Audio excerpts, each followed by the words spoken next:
자, 전 시간에 이어서 진도를 계속 나갑니다. 자, 종업원이 자신이 제공하는 술을 청소년도 같이 마실 것이라는 점을 예상하면서 그와 동행한 청소년이 아닌 자에게 술 판매한 것이 청소년보호법상의 위반 행위죄가 될 수가 있을까라는 얘기인데요. 청소년보호법에 가보면 이 청소년에 대한 술 판매 행위를 금지하고 있습니다. 즉, 청소년에게 술 판매는 안 돼요. 근데 종업원은 누구한테 술을 팔았습니까? 청소년이 아닌 자에게 술을 팔았죠. 청소년이 아닌 자에게 술을 판매한 것은 청소년보호법상의 그 위반 행위에 직접 해당하지가 않는다. 그쵸? 설령 이 종업원이 나중에 청소년이 같이 마실 것이라는 점을 설령 예상했다 할지라도, 그쵸? 예상했다 할지라도 술을 내어놓을 당시에는 청소년이 아닌 자였기 때문에, 즉 성인에게 술 판매를 했기 때문에, 따라서 청소년보호법상 관련법 위반 행위에 직접 해당하지가 않는다. 그래서 이 법 위반죄로 처벌할 수가 없다. 처벌하면 유추다는 것입니다. 자, 그 밑에 판례도 마찬가지죠. 역시 청소년보호법 조항인데 청소년에게 주류를 판매하는 행위가 되려면 그 술을 내어놓을 당시, 그 행위 당시 그 일행 중에 청소년이 포함이 되어 있을 때 이 관련된 법률 위반죄로 처벌할 수가 있는 것입니다. 그런데 밑에 보면 술을 내어놓을 당시에는 청소년들만, 성인들만 동그라미, 성인들만 있었고 나중에 술을 마시다 보니까, 그렇죠? 청소년이 합석을 하게 되었다 할지라도 술을 내어놓을 당시에는 성인들밖에 없었기 때문에 이 법률 위반죄가 되지를 않는다는 것입니다. 그렇죠? 비슷한 판례가 되죠? 처벌하게 되면 유추해서 금지 원칙에 위반된다는 것입니다. 자, 그러면 55번 볼게요. 자, 일반 음식점 영업자인 피고인이 바텐더 형태의 영업장에서 주로 술과 안주를 판매한 것이 식품위생법상의 위반죄가 될 수가 있을까? 자, 이 식품위생법상의 준수사항 중에는요, 주류만을 판매하는 행위, 쭉쭉쭉 되어 있는데요. 이 주류만, 오로지 주류만이죠. 주류만 판매하는 행위에 해당하는 것은 그 윗줄에 주로 술과 안주를 판매를 하였다는 것입니다. 주로 술과 안주를 판매했다는 것은 뭐뭐만이 아니잖아요. 그렇죠? only가 아니기 때문에 이것은 주류만에 포함시킬 수가 없다. 이걸 주류만에 포함시켜서 해석을 해버리게 되면 유추해석 금지 원칙에 위반된다는 것이죠. 자, 그 밑에 판례가 출제가 더 잘 돼요. 이 판례 체크 한번 해보시고 그 밑에 것도 체크 한번 해보시고 이 두 가지 판례 잘 나옵니다. 자, 의료법 조항을 가보게 되면요. 의료인은 각각 진료 기록부 등을 비치하여 그 의료행위에 관한 사항과 소견을 상세히 기록해야 한다라고 되어 있고, 이것을 위반했을 때에는 어떻게 벌칙 조항이 있죠. 벌금형이 있고 뭐 등이 있는데요. 이 상세히 기록해야 된다. 상세히 기록하지 아니할 때는 벌금형 등에 처해진다는 것이죠. 근데 밑에 보면 의료인이 진료기록부를 허위로 작성했다라고 했을 때 빨간색으로 허위 작성 동그라미 쳐보시고, 허위 작성이 상세히 기록은 아니잖아요. 그죠? 상세히 기록하지 않은 건 아니잖아요. 상세히 기록하지 않은 것과 허위 작성은 동일어가 아니잖아요. 그렇죠? 그렇기 때문에 이 의료법 조항에서는 허위 작성이란 처벌 조항이 없으므로, 즉 상세히 기록밖에 없고 허위 작성이란 말이 없기 때문에, 따라서 허위 작성에는 처벌 조항이 없으므로 이것을 유추 적용해서 이 행위를 처벌할 수는 없는 것이다. 하는 것입니다. 그래서 가로 2번 교통사고로 입원한 환자에 대해서 진료기록부에 실제 시행 횟수보다 과다 기재하는 등, 그쵸? 과다 기재하는 등, 그게 다른 말로 허위 작성이죠. 이렇게 작성하는 행위가 이 상세히 기록한 행위에 위반한 것이 아니기 때문에, 따라서 이 의료법 조항으로서는 처벌할 수가 없다는 것입니다. 만약에 의료법 조항으로 처벌하려고 하면 이 허위 작성이라든지 이런 것을 명문화해야 되는 거예요. 명문화를 하지 않았다면 처벌할 수가 없는 것이죠. 자, 그 다음 보건범죄 단속에 관한 특별조치법이 있는데요. 자, 쭉 읽어보시고 여기 보면 그 의약품 등의 가액이 소매 가격으로 연간 1천만 원 이상일 때에는 무기나 3년 이상의 징역에 처하도록 하였고, 그 다음 그 판매액이나 취득한 제품의 소매 가격의 2배 이상 5배 이하의 벌금형이 병과하도록 되어 있다는 것입니다. 그러면 여기서 이 소매 가격이라고 되어 있는데, 이 소매 가격이 구체적으로 무슨 말이냐 이거죠. 그 밑에 나와 있죠. 소매 가격이라고 하는 것은 의약품 그 자체의 소매 가격을 가리키는 것이다 하는 것이죠. 이 의약품 그 자체라고 하는 것은 이 사건에서는요, 가짜 비아그라였어요. 가짜 비아그라를 판매하다가 걸린 애들입니다. 그랬을 때 이 가짜 비아그라 그 판매 가격이 있을 거 아니에요. 그 판매 가격, 그 소매 가격, 그 소매 가격이 1,000만 원 이상이 넘었을 때는 무기나 3년 이상의 징역. 그리고 그 소매 가격 이 1,000만 원이 넘었잖아요. 그럼 그 가격의 2배에서 5배 이하의 벌금에 병과하도록 되어 있다는 것입니다. 그러니까 이것은 가짜 비아그라에 해당하는 가격을 말하고 있는 거죠. 근데 그 가짜 비아그라가 아니라 그 의약품에 대항하는 허가된 의약품이라든지 위변조 대상이 된 제품, 이것은 뭐죠? 이것은 진짜 비아그라죠. 진짜 비아그라 가격. 진짜 비아그라 가격을 말하는 것인데, 이 진짜 비아그라 가격이 1,000만 원 이상일 때를 말하는 것이 아니라 가짜 비아그라 가격을 말하는 것입니다. 그래서 이 의약품 그 자체의 소매 가격에 허가된 의약품, 위변조 대상이 된 제품을 포함시켜서 해석을 해버리게 되면 안 되는 거죠. 그러니까 진짜 비아그라 가격을 매겨서 벌금형을 때리거나 징역형을 때리면 안 된다는 것입니다. 아시겠죠? 이 판례 출제가 잘 되기 때문에 이 판례 별표를 한번 해보시고 별표를 해두시고 그 여건도 잘 나온다 그랬습니다. 정리를 해두시고요. 자, 다음 페이지 가볼게요. 모페드형이 아닌 50cc 미만의 경량 오토바이가 대기환경보존법상의 자동차에 해당하는지 여부 X 돼 있죠. 소국은 X라 그랬죠.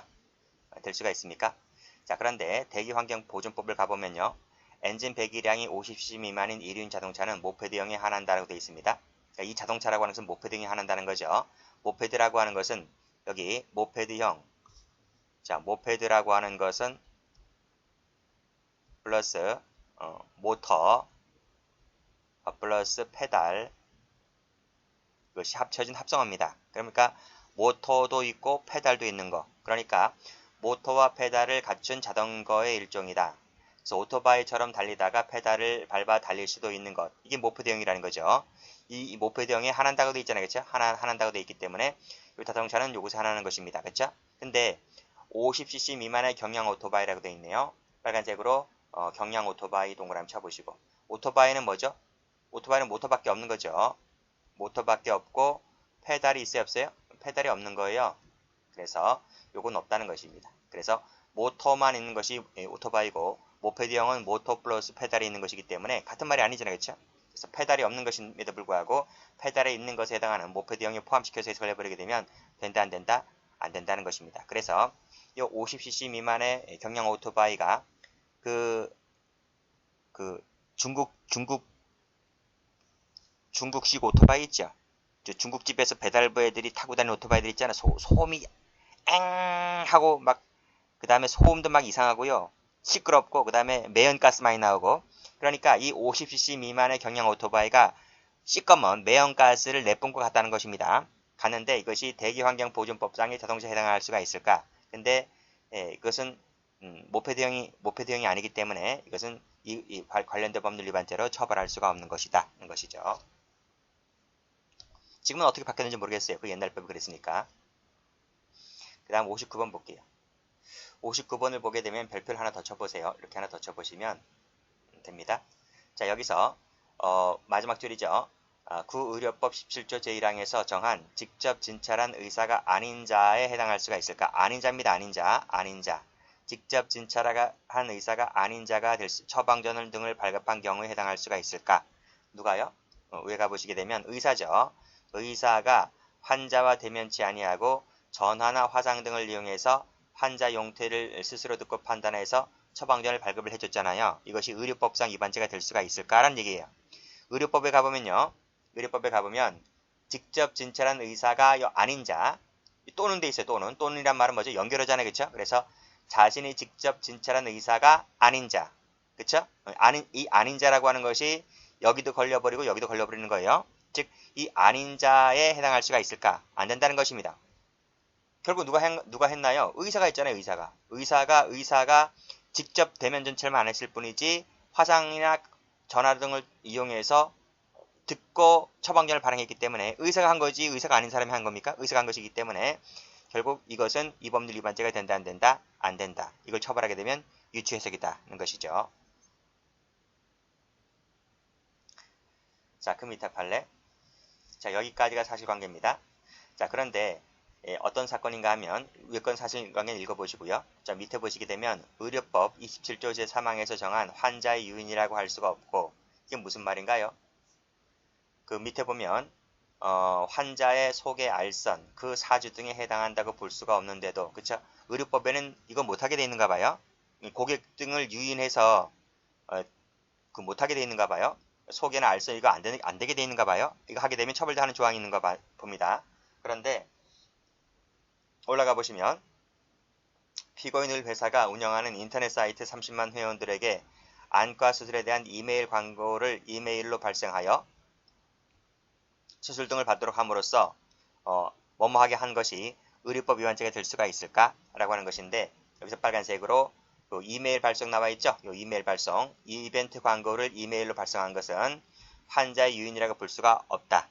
그래서 의료법으로 처벌할 수 있다 없다? 의료법 위반죄가 되지를 않는다고 하는 것입니다. 됐죠?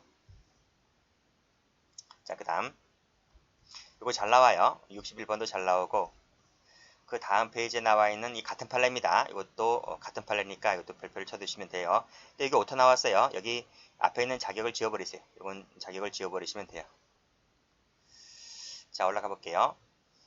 자, 의료기관을 개설한 자격 있는 의료인이 비의료법 등 의료법에 따라 의료기관을 개설할 자격 있는 자들로부터 명의를 빌려 의료기관을 개설한 행위가 의료법상 위반죄가 될 수가 있을까라고 하는 것인데요.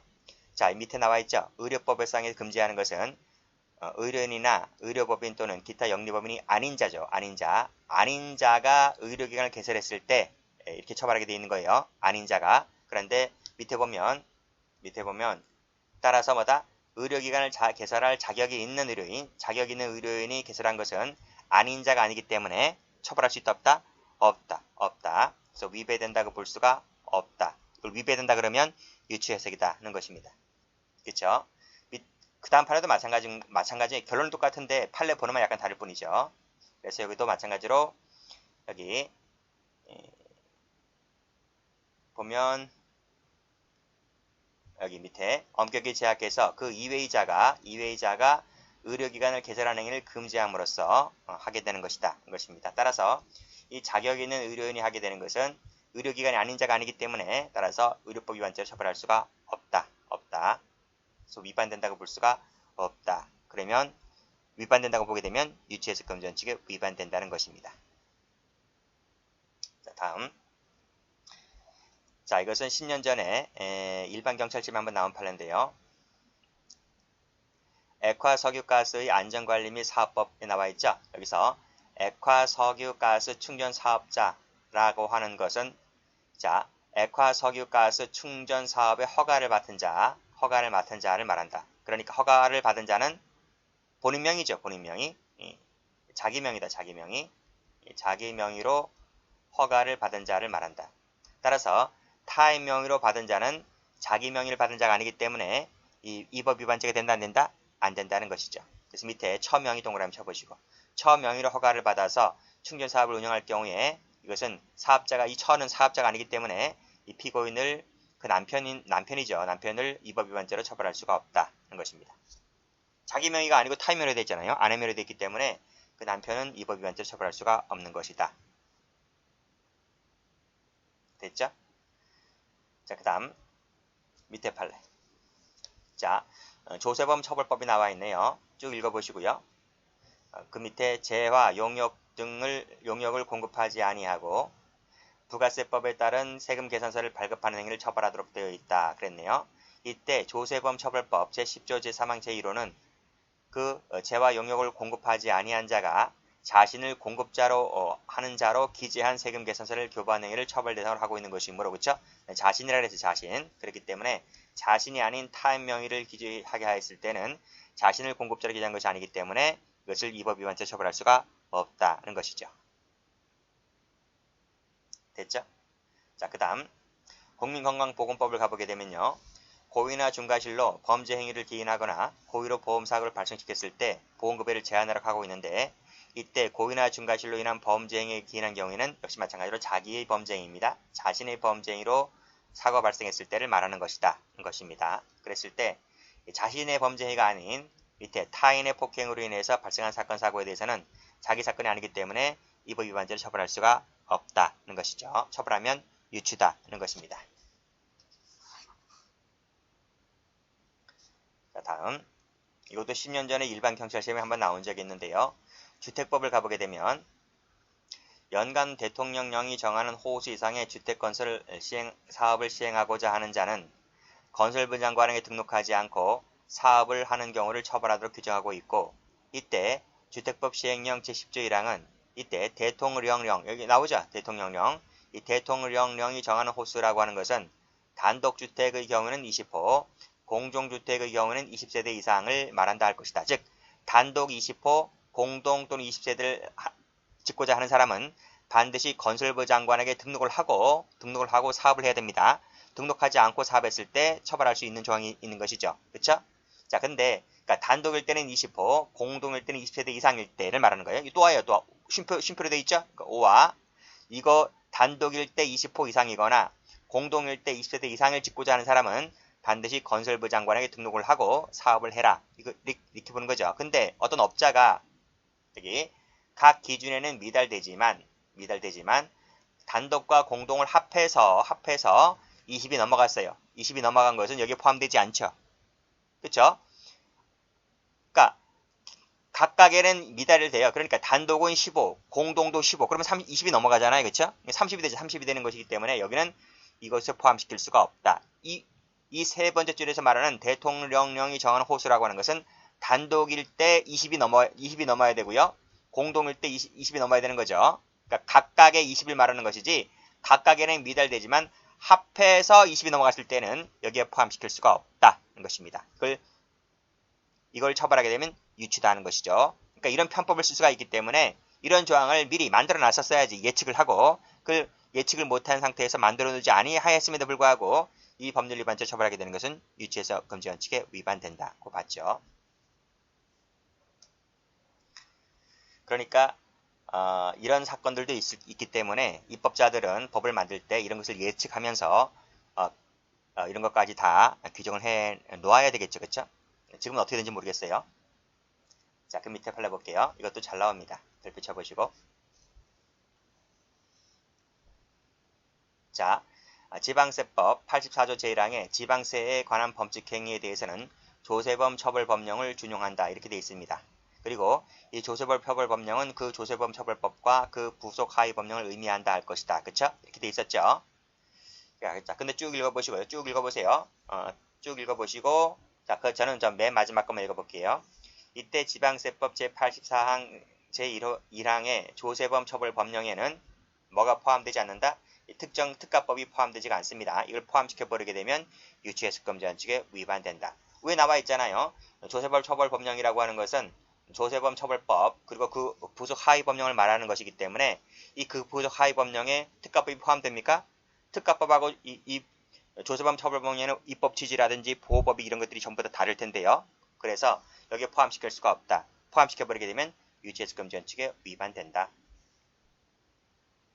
자, 그 다음 저작권법 얘기 나와 있네요. 자, 쭉 읽어보시고, 자, 네 번째 줄 보시게 되면, 저작권법은 발행은 저작물 또는 음반을 공중의 수요를 충족시키기 위해서 복제, 배포하는 것을 말한다 할 것이고, 이때 복제하고 배포가 돼 있잖아요. 근데 복제하고 가운데 컴마를 찍었잖아요. 컴마.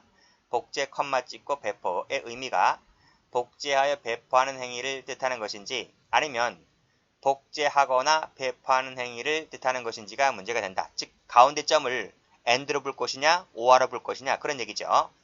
그랬을 때 쭉 읽어보시고요. 따라서 위 조항에서 말하는 복제, 컴마 찍고 배포는 그 문헌상 복제하여 배포하는 행위라고 해석될 수가 있는 것이다. 즉 결국 저작물을 복제하여 배포하는 행위가 있어야지만 발행이라고 볼 수가 있는 것이기 때문에 이 컴마라고 하는 것은 뭘 말하고 있는 거죠? 이 컴마라고 하는 것은 and를 말하고 있는 것 같아요. and를 말하고 있어야지 복제하여 이렇게 될 수가 있는 거잖아요. 그렇죠?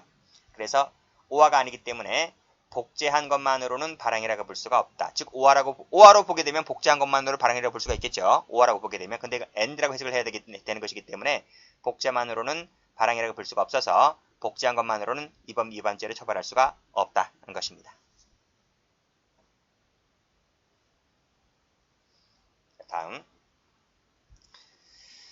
다음은 요것도 출제가 잘 돼요. 별표를 쳐보시고 그 밑에 것도 별표를 쳐보시고 그러세요. 자, 가보면 공인중개사 업무 및 부동산 거래 신고에 관한 법률 나와 있죠. 여기서 네 번째 줄에 중개업이라고 하는 것은 다른 사람의 의뢰에 의해서 일정한 보수를 받고 중개를 업으로 하는 행위를 말한다 할 것이다. 보수를 받았다는 얘기잖아요. 그 말은 무슨 말이다? 이퀄 취득을 말하고 있는 거예요. 즉 중개료를 받고 중개료를 취득하고 중개를 업으로 하는 자를 중개업자다 이렇게 말하고 있는 것이죠.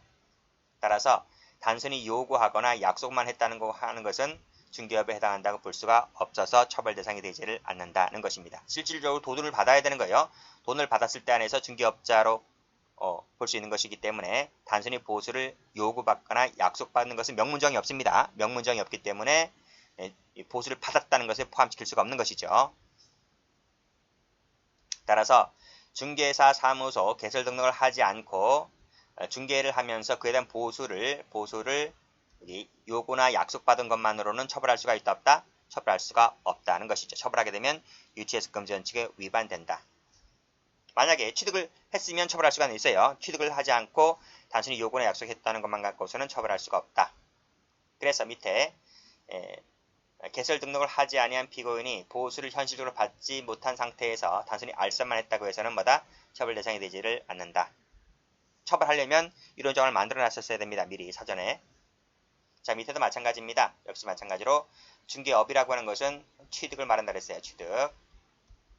즉, 이 사무소 개설 등록을 하지 아니한 자가 중개료를 취득했을 때 이 부동산 중개업법 위반죄로 처벌할 수 있는 것이다. 그렇죠? 따라서 단순히 요구했거나 약속했다는 것만 갖고서는 처벌할 수가 없다. 보았습니다. 자, 그 다음 통신비밀보호법이 이게 나와 있죠. 통신비밀보호법은 형소법에도 출제가 잘 돼요. 형소법에서도 법조문 통째로 알아두셔야 되고 또 관련된 판례도 좀 알아두셔야 되고 출제가 아주 잘 되는 파트입니다. 자, 여기서 통신비밀보호법상의 감청이라고 하는 말의 의미는 송신과 수신이 동시에 이루어지는 것을 감청이라고 말하는 것이죠. 따라서 이미 수신이 완료된 것은 완료된 그 통신의 내용을 취득하는 것은 포함되지가 않는다. 그렇죠? 이것까지 포함시켜버리게 되면 유추해석이다. 이렇게 볼 수가 있겠고 밑에 것도 마찬가지입니다. 그래서 감청이라고 하는 것은 전기통신이 이루어지고 있는 상황에서 즉 진행 중인 상황에서 그 내용을 취득, 지득, 체록하는 경우 등을 말하고 있는 것이지 이미 수신이 완료된 상태에서 기록이라든지 내용을 열어보는 것은 감청에 해당하지를 않는다. 이렇게 보았네요. 그러니까 여기서 송신과 수신이 동시에 이루어지고 있다는 것은 현재 진행형이죠. 현재 진행형을 말합니다. 현재 진행형인 상태에서 몰래 엿듣는 거, 그쵸? 현재 진행형인 상태에서 그 내용을 몰래 엿듣는 것을 감청했다라고 보는 것이지 이미 수신이 끝난, 완료된 시점에서 기록 등을 열어보는 것은 감청에 해당하지를 않는다. 이를 감청이라고 보게 되면 유치해석 금지 원칙에 위반된다. 이렇게 보시면 되겠습니다. 여기까지 합니다.